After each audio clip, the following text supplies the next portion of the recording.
From the Carnegie Endowment for International Peace, I'm Stewart Patrick, and this is The World Unpacked.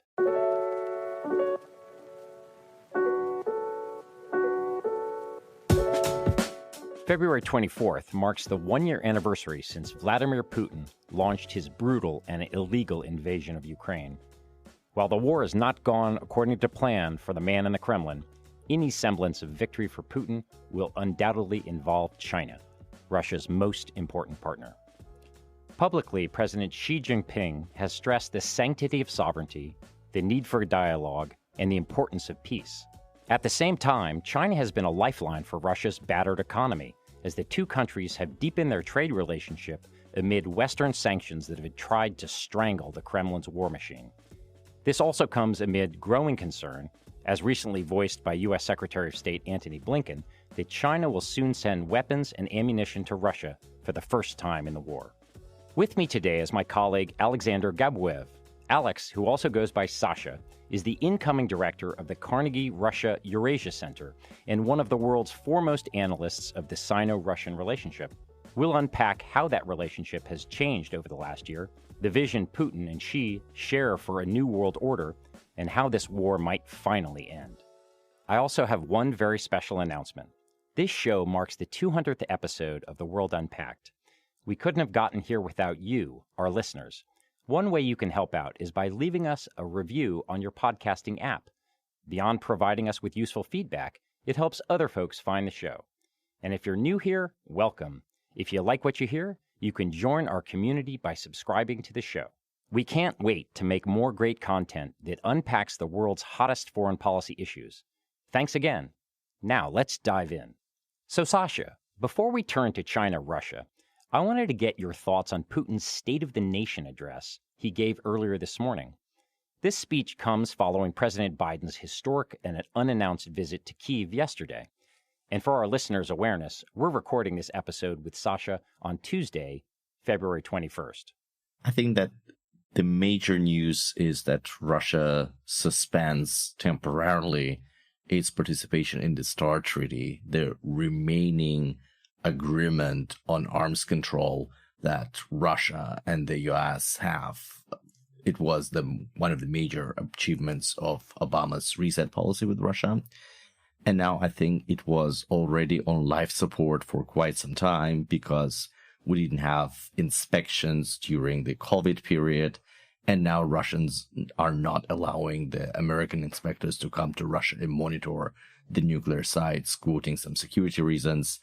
And the group that was about to gather in Egypt end of last year to discuss all of those thorny issues with the American State Department, arms control officials, and the Russians was canceled by Moscow's initiative. And the Russians are now trying to say that we have red lines. You, America, really don't respect our red lines when it comes to Ukraine being part of our exclusive sphere of influence. You are supplying weapons. So we are seeking leverage and we are attacking something that's of importance to you. And that's the arms control. Because if you remember, when Biden came to power, the first thing that his new national security team did involving Jake Sullivan was the renewal of the START Treaty. Right, and the START Treaty, just for our listeners' awareness, relates to strategic arms reductions between the two countries. And I think that this is kind of the most significant move, although the text of the document itself doesn't envision such a thing as temporary suspension. So it's absolutely an invented mechanism for Putin to send a very strong signal how angry he is about the level of support Ukraine gets from the U.S. and probably about Biden's trip. You wrote a great piece in Foreign Affairs last year, aptly called China's New Vassal. It's pretty clear that China holds most of the cards in its relationship with Russia, which is quite a turnaround from the Cold War. What effect has the war had on the balance of power between these two partners? The relationship before the war was mutually beneficial. It's, in a way, match made in heaven. Structurally, Russia has abundance of natural resources but needs technology and investment. China is the exact opposite. They share a lengthy border, and there are two like-minded authoritarian regimes sitting on the UN Security Council as permanent members and being obsessed about what they believe is the US strategy to maintain not only its global hegemony, but also to make the world democratic, orchestrate color revolutions, and orchestrate regime change in Moscow and Beijing. So that was driving the two countries closer together. The asymmetry was all the times there because China is a bigger, more potent power with a very robust economy that can produce anything from shoes to modern spaceships, whereas Russia is not entirely one-dimensional, but much more commodity producers with some weapons sector before the war. The reality is that this war has made this asymmetry, an asymmetry on steroids. The gap in national power is growing. Russia is shrinking. It's, territorially, it claims it is expanding, but in terms of comprehensive national power, it's shrinking. It's been increasingly isolated, and it doesn't have that many options, where at the same time, China continues on its trajectory. When it comes to seniority on this relationship, it was clear before the war that China is the senior partner, but now this seniority is very, very evident for everybody. And do you think that's true for Putin himself, that he recognizes that this is the new reality? I think that he recognizes that's a new reality, but here's the problem. For Mr. Putin, war against Ukraine, and by extension what he believes is a conflict with the United States, is now the organizing principle of Russia's domestic politics, Russia's economic life, and Russia's foreign policy. Everything that supports his war effort is something that's seen as a quintessential national interest and his personal interest.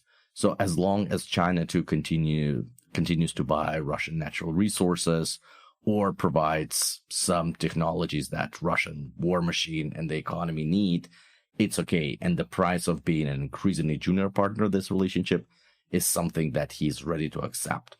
Final point here, China has some junior partners like North Korea. And we know that even with the North Koreans, China cannot necessarily tell them how to behave and what to do, which would be entirely to China's liking. Russia is a much stronger partner, so we wouldn't see in hierarchical relationship where China just tells Putin what to do and Putin does it. But I think that since there is a huge alignment in interests, China will be definitely in a position to instrumentalize this relationship in order to turn Russia into a resource that strengthens China and helps to bring the U.S. down a little bit. So obviously China has great interests in maintaining this relationship with Russia. The friendly government in Moscow, access to Russian national resources, a like-minded authoritarian partner in the UN Security Council and other fora. What precisely is Russia getting from China? And are there areas where those interests diverge? Russia now, first and foremost, gets also a border with the superpower that's secure and friendly.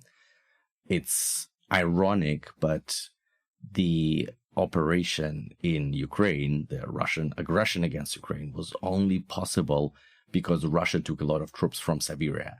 The border on the Russian side has never seen so few soldiers in a century.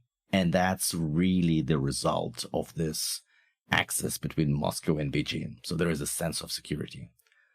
The second element here is the stream of revenue. Russia requires more cash to finance the war, to finance its military industry, to buy the loyalty of the population and the elites. And here China is increasingly an important market.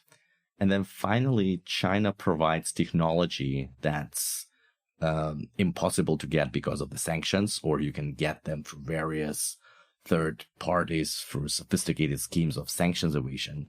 But with China, a lot of resources, technologies, goods that Russia needs can actually be purchased. Chinese exports to Russia, despite sanctions, have grown by 13% in 2022, and I would expect this trend to continue. Just one example. Since 2022, there are no foreign car brands in Russia. You cannot legally buy Toyota, Chevy, Tahoe, BMW, nothing. Like you can buy it in the gray market, but not in legal official dealer center. Out of 14 brands that operate in Russia, there are 3 Russian brands and 11 Chinese brands. So that's telling you how much China is increasingly present and is shaping the material world around Russian consumers on all segments of the society. So there's a lot of interlinked interest between the two countries. I want to talk, though, a little bit about the war specifically. What do you think is at stake for Beijing in this war and its outcome? I think that the Chinese regime wants to keep Vladimir Putin on somebody like him afloat and running the Kremlin. The defeat of Russia that will lead to a change of government is very unpredictable and something that China definitely doesn't like to see. My impression talking to Chinese colleagues is that they don't overestimate their power. They understand that relationship with the US and the Europeans is still of paramount importance because of the role that access to these markets, to the technology, to financial resources plays to propel China's economic growth. So there is what our colleague Evan Feigenbaum calls the China's straddle, right? So Beijing needs to balance its economic interests and ties with the West. And at the same time, there are all the reasons to cooperate with Mr. Putin. So keeping Russia afloat, I think, is important for China. And that's where the major interest is. How the war itself goes, where the contact line will be, I think, is of secondary importance to Beijing. So Beijing is obviously walking a tightrope here. So does China have any red lines when it comes to Putin and the war in Ukraine? What do you think Xi is telling Putin privately? I think that China has signaled that it doesn't want to see the use of nuclear weapons. My impression is that China believes nuclear weapons will only be used when Putin believes that he's losing this war and that threatens his grip on power. So issues that have this symbolic importance for him, like control over Crimea and others, might actually constitute a red line. Good news is that the U.S. administration is also very knowledgeable and careful about this. The U.S. doesn't accept the Russian red lines when they announce it. For example, Russians said multiple times that convoys with Western arms helping Ukrainian defenders will be a legitimate target, and like supply of weapons will constitute a red line and Russia will respond. We've seen throughout this crisis that Russia was either unable to respond or really not willing to respond. So these red lines have been pushed to a significant extent by first and foremost Ukrainian defenders, but also their friends in the West. But there are some lines where the U.S. wants to be very cautious, and I think that China appreciates that. So use of nuclear weapons, I think, is something what China definitely doesn't want to see. And that's what they are telling Vladimir Putin. Other than that, I think that we have seen that no amount of atrocities committed by Russia, leveling the city of Mariupol to ground, like all of the war crimes that we've seen in Bucha, Irpin, and other places, don't necessarily make China very emotional or more supportive for Ukrainian cause. I want to take a step back and think about the world order vision that Beijing and Moscow have. Here in Washington, we talk a lot about the quote-unquote rules-based international order led by the United States and its Western allies. And this seems to be an order that great power authoritarian states, like China and Russia in particular, balk at. How would you describe their vision for a new world order and what they're striving for? First, they believe that the so-called rules-based order is a code word for U.S. hegemony. And the line that I think is there is that, okay, we have the UN Charter, and then the UN Charter might have contradictory principles, like there is self-determination of people, and at the same time there is sovereignty of states, and they come in contradiction. What if part of a given country wants to break up and wants to break free from the nation where it is now trapped? So these are non-trivial issues, but nevertheless, the Chinese and the Russians believe that rules-based order means U.S. monopoly to dictate which rules apply where according to U.S. national interests. And I think that they want the same in their regions. China defines its ambitions and interests as global, not the same way as the U.S., but they definitely want to be safe and secure in their neighborhood. Non-interference in domestic affairs is the core principle. And after that, probably they would define East Asia, Southeast Asia as their sphere of influence where the others are allowed, but China really is calling the shots. For Russia, non-interference in its internal affairs is also kind of very important. And at the same time, it wants to maintain its privileged sphere of influence in the former Soviet space, minus the Baltic republics. So Ukraine is quintessential for this Russian definition of what kind of world order it wants. When we think about the China-Russia relationship, we immediately think about Xi Jinping and Vladimir Putin, of course. But Putin is 70 years old, and Xi is 69. They're getting up there in age. How much of this partnership is driven by the personal rapport between the two leaders? And how might the bilateral relationship evolve when one or perhaps both of these leaders is no longer in power? I think that the personal dimension is very important. You are right that they are age mates, you are soul mates. If you look carefully into their life stories, there are a lot of similarities. Putin's father fought in World War II against the Nazi Germany. Xi Jinping's father was participant of the war against the Imperial Japan. They have daughters. They are very skeptical about the U.S. So there are many similarities between the two. I've observed them in person twice, and they don't speak one language, but you definitely see the body language that they enjoy each other's company. Since both countries become increasingly personalistic authoritarian regimes, the party and China used to have more institutions, informal institutions, before Xi Jinping came to power, and now is re-elected for the third term as the party secretary. Vladimir Putin has amended the constitution in order to stay in power and rule for 20 plus years. So since they play an outsized, larger-than-life role in their political systems, the relationship between the supreme leaders become increasingly important in where the other parts are less institutionalized.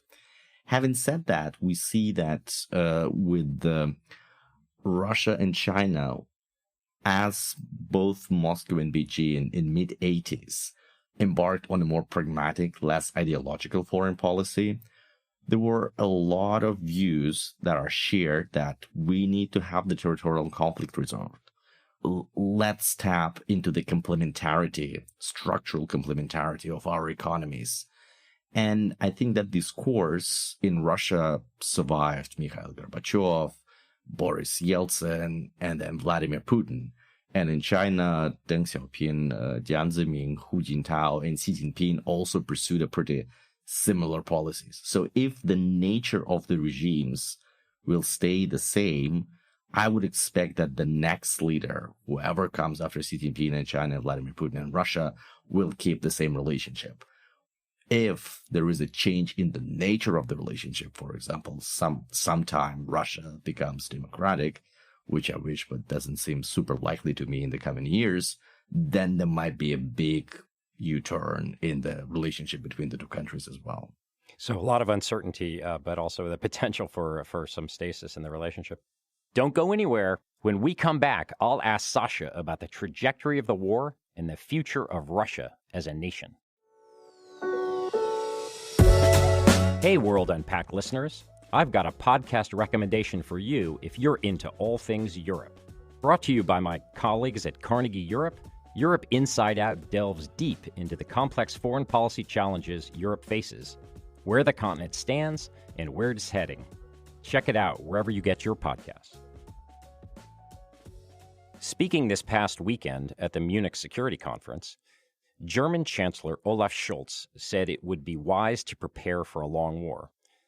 Do you agree with that? What do you anticipate occurring over the coming months and even years? Does either side have an incentive to head to the negotiating table, or are we headed perhaps for yet another frozen conflict on Russia's periphery? I was there at the Munich Security Conference where Chancellor Scholz spoke, and the Munich Security Conference this year provided this split-screen reality where on the stage, most of the leaders say about unwavering support for Ukraine and that the West will support Ukraine as long as it takes to defeat Russia, and that victory will be defined by the Ukrainians on the battlefield and then at the negotiation table, shaped by the battlefield success. And at the same time, in private, many senior officials and defense leaders acknowledge that there are multiple problems. Russia, despite its military capabilities being shredded and despite the economic downturn, is still a pretty formidable power that is obsessed about Ukraine and about this war. So there will be more and more resources that Putin brings to the front line. And at the same time, on the Ukrainian side, despite the courage, skill of Ukrainian defenders, the economy has been decimated as a result of war and as a result of the Russian campaign of terror against civilian infrastructure, first and foremost, railways and energy generation capacity.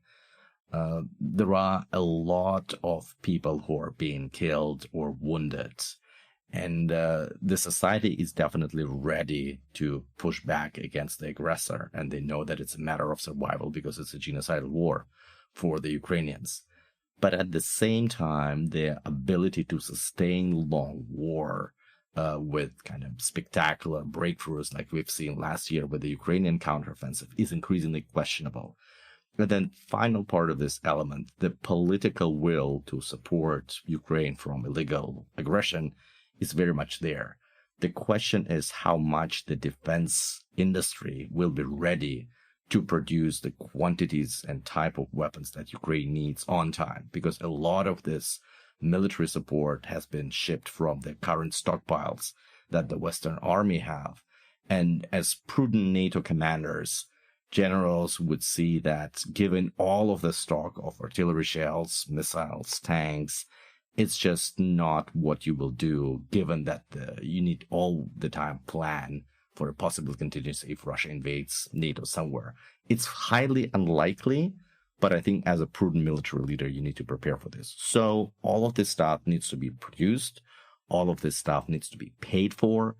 And that's where the problem is. So I think that both sides, both Kiev and friends of Kiev in Western capitals and Moscow, now believe that it's the time where you need to give war a chance. And then when we enter a diplomatic stage at some point, I think that the problem is that the definitions and the red lines of two sides, Moscow and Kiev, are miles and miles away. Kiev wants the return of internationally recognized borders of Ukraine in 1991, including Crimea. It wants reparations from Russia, so Moscow should pay for the damage and for loss of life. And then also accountability for all of the war criminals and people who gave this criminal orders to invade a neighboring nation. And then finally, security guarantees that this will never happen again and Russia will never invade Ukraine. And at the same time, for Vladimir Putin and for whoever comes next, if that's somebody who comes from his elite and from his system, surrendering Crimea is probably no-go zone. Reparations is tricky, and then accountability for war criminals is even trickier because all of the top brass of Russian army, Russian security services, Russian police will be veterans of the so-called special military operation. So it's very hard to imagine that these people will volunteer and purchase tickets to Hague and travel to stand for the international tribunal. So here we might be stuck in something unsatisfying. Would it be not Russia? Would it be not a nuclear power? There could be a solution of kind of NATO's participation in this war, and you could deliver Moscow a blow that it would surrender and abandon this campaign. But since it has nukes, and since we know that Vladimir Putin is obsessed and he believes that his personal security and survival of his regime is really dependent on the outcome of this war, the risk that Russia might actually use them in various scenarios is still there, and that's what makes the Western leaders cautious about it. And here's why the outcome of a protracted, lengthy, bloody conflict and very unsatisfying diplomatic outcome, I think, is the more likely scenario than either victory of Ukraine or victory of Russia, which is also not in the cards because Russia just doesn't have the capacity to occupy all of Ukraine.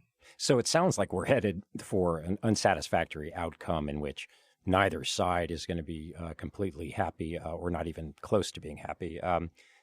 So I'm wondering what happens when it comes to Russia and the prospect for reintegrating Russia into the international community. We've obviously seen great powers welcome back into the community after major wars. You know, it happened with Napoleonic France after the Congress of Vienna, with Germany and Japan, at least within the West after World War II. I'm wondering, when you look forward and imagine sort of an unsatisfactory, conceivably frozen conflict, do you see Russia, presuming that it's under Vladimir Putin or a like-minded successor, do you see Russia being in a class of rogue states largely shunned by others like Iran and North Korea? Or do you think we're headed back to a situation where it's the status quo before the war, right? Where Russia was a thorn in the side of the West, but it still held great sway and influence in the international community. I realize I'm asking you to take out your crystal ball and think about the future, but what's your expectation?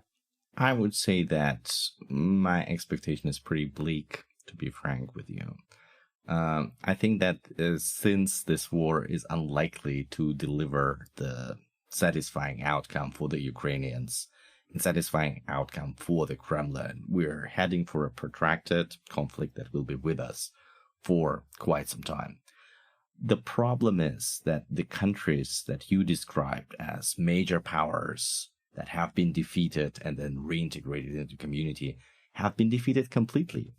It took an unconditional surrender of Germany, the Red Army flag over Reichstag, and then half of the country being occupied by the Western allies, and then Germany was occupied, partitioned. The western part was integrated into NATO. There was Marshall Plan, and later on came the economic prosperity.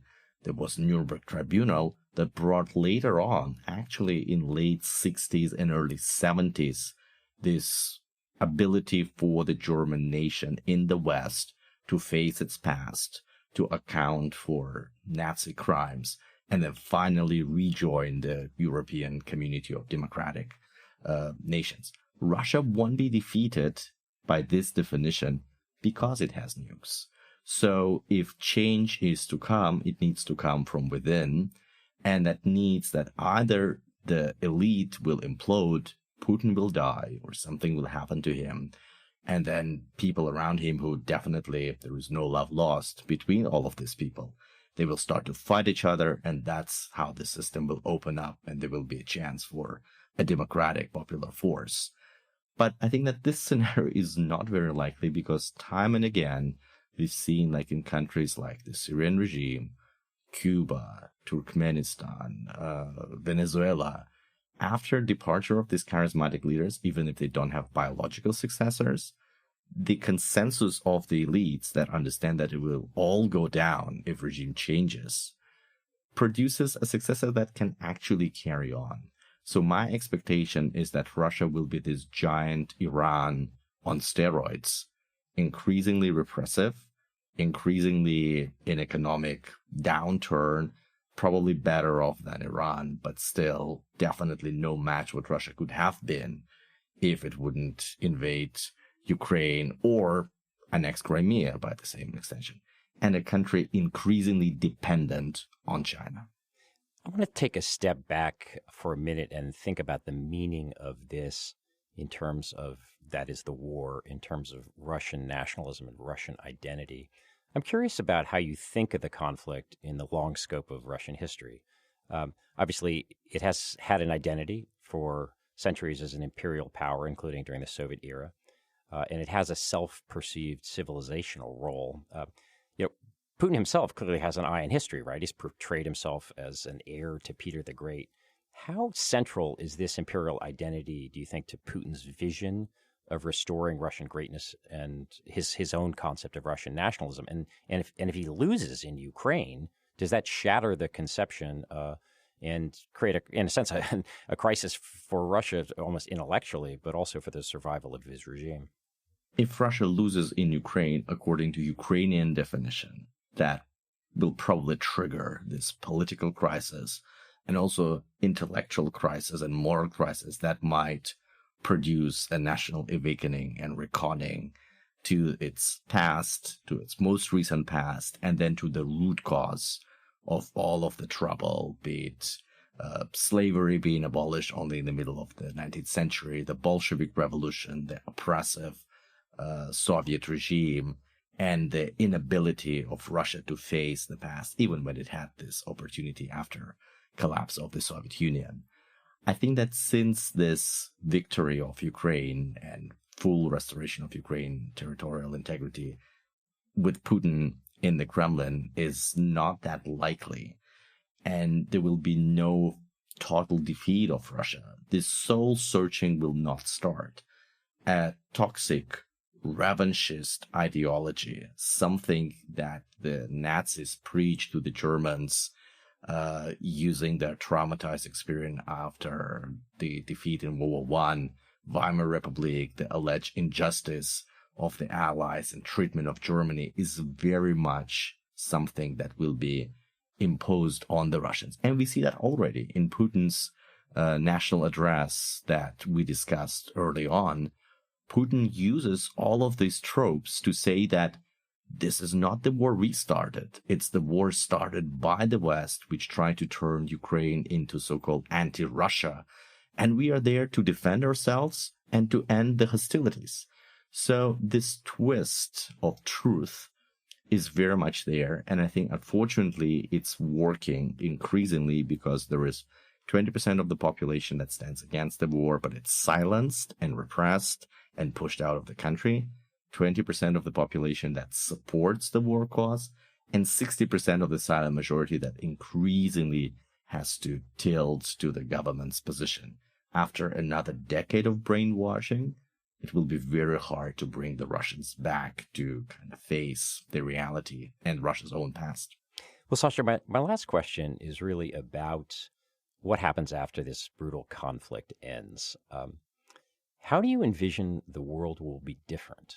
Many people have depicted this Ukraine war as a decisive before and after moment, a definitive breakpoint in world history. Others say it's far too soon to say that. Where do you come down? I would describe it as another 9/11 type of event where one domino falls, but then it's a chain reaction where multiple other dominoes will fall. Because of the U.S. reaction to the 9/11 terrorist attacks, we have many events, invasion into Afghanistan, invasion into Iraq, that really reshaped the course of the global history. So I think that here, it's not the invasion of Putin itself. It's not the Ukrainian heroism and the unprecedented amount of Western support, but also first, the war is not settled yet. We don't know how it's going to end. We can say goodbye to arms control. That's also important because it will increase incentives for lack of transparency in strategic weapons and arms race among major powers, not only Russia and the US, but also China. It will affect the global governance on issues like climate, because if you deplatform Russia, like a country which has number 4 amount of emissions and has a huge absorbance capacity of its forests and is a permanent member of the UN Security Council, you don't make the global coming together to address the issue of climate change more efficient and producing durable results. So there are the second order, third order effects of this war that are just very difficult to unpack. And that's what we will be doing in Carnegie Berlin, among other things, just to help people to understand how the impact of this brutal, terrible conflict affects the rest of the world and what are the durable long-term implications of that. Well, Sasha, that brings us to the end of our show. We really appreciate your helping us understand the Sino-Russian relationship, how it might shape the war's outcome, and the world that we're going to be inheriting in its aftermath. We congratulate you on your new position in Berlin, and we look forward to many opportunities to interact with you in the future and gain the benefit of your insights. So many thanks. It was great being with you. Well, thanks for listening to The World Unpacked, brought to you by the Carnegie Endowment for International Peace. You can find us wherever you get your podcasts, and please don't forget to rate and subscribe. The World Unpacked is produced by Cliff Jayapranata and Clarissa Guerrero and edited by our audio engineer, Tim Martin. Catch you next time.